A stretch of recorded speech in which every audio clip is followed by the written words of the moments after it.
Hello everyone, welcome to my channel Mounika Rajesh vlogs. అందరూ బోనాలు బాగా చేసుకున్నారా? ఇక్కడ హైదరాబాద్లో బోనాలు జరిగే రోజు మేము వేములవాడ వెళ్ళామన్నమాట.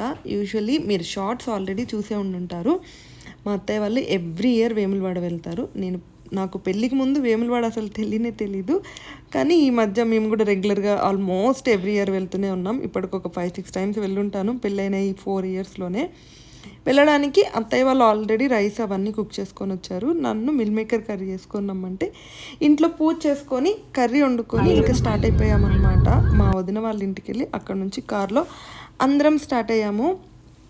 ఇంకా దారిలో ఆగేసి జాంకాయలు, కార్న్ ఇవన్నీ ఉంటే కొనుక్కొని తీసుకొని వెళ్ళామన్నమాట. మాకు ఇక్కడ హైదరాబాద్ నుంచి చాలా దగ్గర, ఒక 2-2.5 అవర్స్లో వెళ్ళిపోయాము. అస్సలు జర్నీ చేసినట్టే అనిపించలేదు. పూజ అవన్నీ ఉన్నాయని మార్నింగ్ ఎర్లీగా లేచాం కాబట్టి కార్లో కొంచెం టైం పడుకున్నాము. సో పడుకొని లేచేసరికి వచ్చేసాము అనే ఫీలింగ్ వచ్చిందనమాట.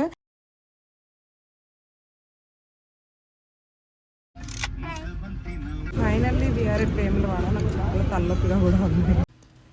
ఇకపోతే వేములవాడ గురించి చెప్పాలి అంటే వేములవాడ రాజన్న అనమాట. అంటే శివాలయము ఇంకా బంతిపోజమ్మ ఉంటుంది. శివాలయం యూజువల్గా వెజిటేరియన్ అనమాట. ముందు రోజు చీర ఇంకా మనం ఏమన్నా ఇవ్వాలనుకుంటే బోనం అలాంటివన్నీ శివాలయంలో ఇచ్చేస్తాం. ఇది మొత్తం 2 days ట్రిప్.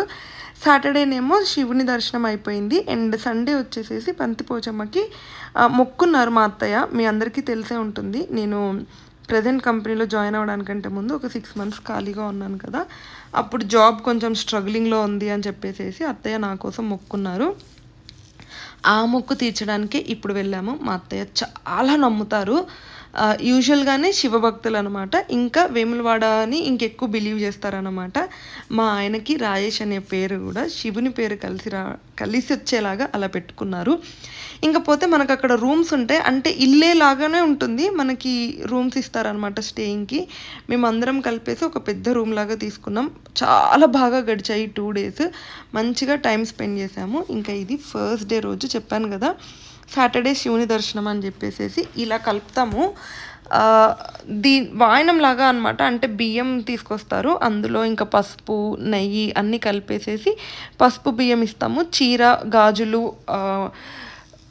పూలు అలా మనం ఇంకేమన్నా పెట్టాలనుకుంటే కానుకలాగా అలా అన్నీ పెట్టేసేసి టెంపుల్లో ఇచ్చేసేస్తే వాళ్ళు అవి దేవుడి దగ్గర పెట్టి పూజ చేసి మళ్ళీ మనకి రిటర్న్లో కొన్ని అక్షంతలాగా ఇస్తారన్నమాట.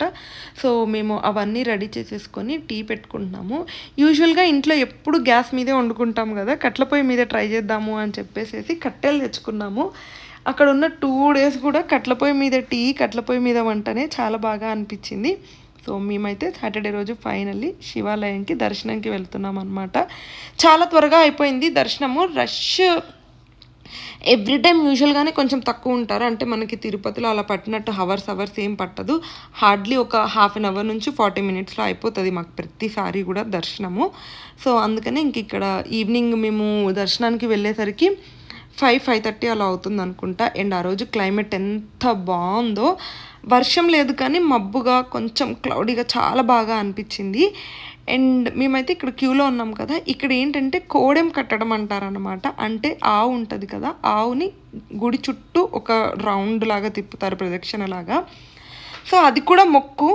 యూజువల్గా నేనంత బిలీవ్ చేయను. నాకు అది కూడా మనం యానిమల్స్ని కొంచెం ఇబ్బంది పెడుతున్నాం కదా అనే ఫీలింగ్ ఉంటుంది. కానీ ఇంకా పెద్దవాళ్ళకి కొన్ని నమ్మకాలు ఉంటాయి కదా, ఇలా చేస్తే మంచిది అని చెప్పేసి కొన్ని క్వశ్చన్ చేయొద్దు. మనసుకి నచ్చినా నచ్చకపోయినా వాళ్ళు చెప్తారు కాబట్టి మనం ఫాలో అయిపోవాలి. సో ఇక్కడైతే ఇంకా రాయేష్ అదే చేస్తున్నారనమాట, కోడెం కట్టడం. దీనికి స్పెషల్ టికెట్ ఉంటుంది. టికెట్ తీసుకొని అది మొత్తం ఆవుని గుడి చుట్టూ ఒక ప్రదక్షిణ అయిపోయాక డైరెక్ట్గా దర్శనానికి వెళ్తున్నాం. ఈ మొక్కు నా కోసమే కాబట్టి ఆల్మోస్ట్ అన్నీ నాతోనే చేయించారు.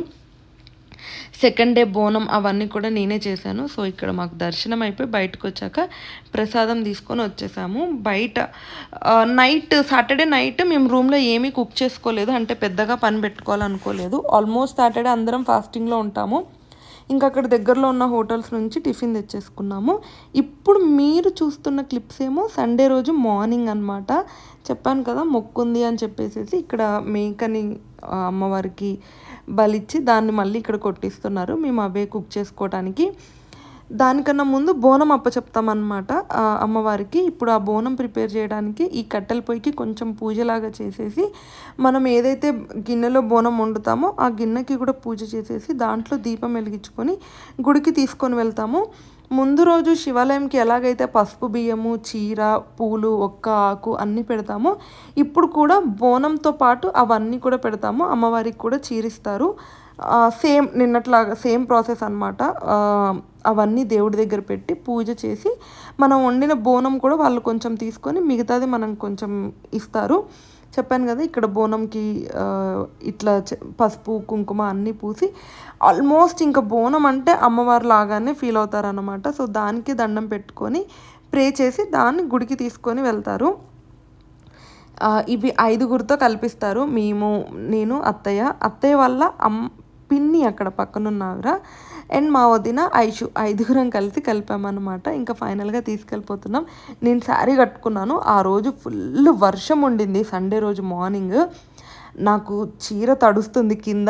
నార్మల్గానే చీరలో నడవడం రాదు, ఇంకా దాంతోపాటు బోనము అయ్యో బాబోయ్ అనిపించింది. కానీ చాలా బాగా అనిపించింది. ఫస్ట్ టైము అంటే ఇంతకుముందు పెళ్ళికి ముందు బోనం తీసుకెళ్ళాను కానీ ఎప్పుడు ఇట్లా మ్యాండేటరీ శారీలోనే మొయ్యాలి అలా లేదనమాట. డ్రెస్ వేసుకుంటాం కాబట్టి చాలా కంఫర్టబుల్గా అనిపించింది. ఈ శారీలో కొంచెం డిఫరెంట్ ఎక్స్పీరియన్స్ లాగా అనిపించింది.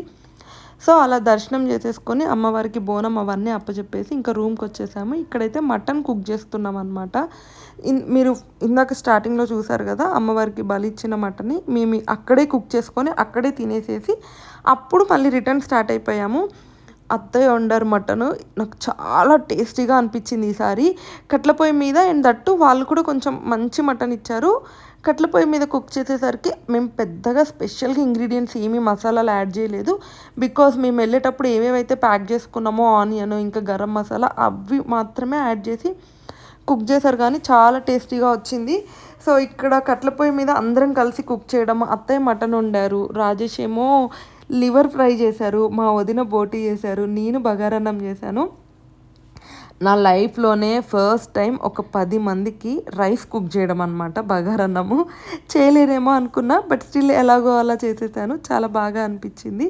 అలా కుక్ చేసేసుకొని ఇంకా అక్కడే అందరం కలిసి తిని పిల్లలందరూ అంటే అక్కడ షాపింగ్ కూడా ఉంటుంది కదా. షాపింగ్ అంటే అదే టెంపుల్ దగ్గర చిన్న చిన్న బొమ్మలు, గాజులు ఇవన్నీ ఉంటాయి కదా, అది కూడా చేసేసుకున్నాము. ఇక్కడ నేను లివర్ ఫ్రై రాజేష్ చేస్తున్నారని చెప్పాను కదా, దాన్ని కలుపుతూ కూర్చున్నాను అనమాట. మార్నింగ్ ఫుల్ వర్షం వచ్చింది. కంటిన్యూస్గా వర్షం పడుతూనే ఉంది నైట్ అంతా.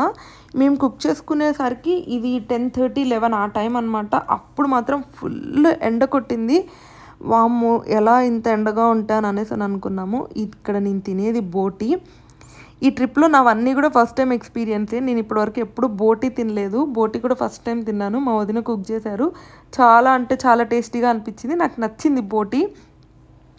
చెప్తున్నాను రాయేష్కి ఈసారి మనం ఇంట్లో కూడా తెచ్చుకుందాము అని చెప్పేసేసి. సో బగారన్నం నేను కుక్ చేస్తున్నా చూసారు కదా. బయటకు వచ్చేసేసి అత్తయ్య వాళ్ళు ఏం నమ్ముతారంటే ఇలా గుడికి వచ్చినప్పుడు ఖచ్చితంగా గాజులు మనం కొనుక్కోవాలి. మనకి ఇంటి దగ్గర అమ్మ వాళ్ళు వదిన వాళ్ళు అలా ఎవరైనా ఉంటే వాళ్ళకి కూడా ఇప్పించాలి అని చెప్పేసి. సో మేమైతే గాజులు అవన్నీ షాపింగ్ చేసేసి ఫైనల్గా మళ్ళీ వెనక్కి రిటర్న్ అయిపోయామన్నమాట. మాకు జస్ట్ 2.5 అవర్సే కాబట్టి ఈవినింగ్ 5 కల్లా ఇంటికి వచ్చేసాము. సో మా ట్రిప్ అయితే ఇలా అయింది. మీరు ఇంతకుముందు ఎప్పుడైనా వేములవాడ వెళ్ళారా? అసలు మీ ప్రాసెస్ ఎలా ఉంటుంది? మీరేమన్నా మొక్కుకుంటే అంటే ఆ మొక్కుని ఎలా చెల్లిస్తారు ఏంటి అని చెప్పేసి కమెంట్ బాక్స్లో చెప్పడం అస్సలు మర్చిపోకండి. అండ్ ఈ వీడియో ఎండ్ వరకు చూసినందుకు చాలా థ్యాంక్ యూ.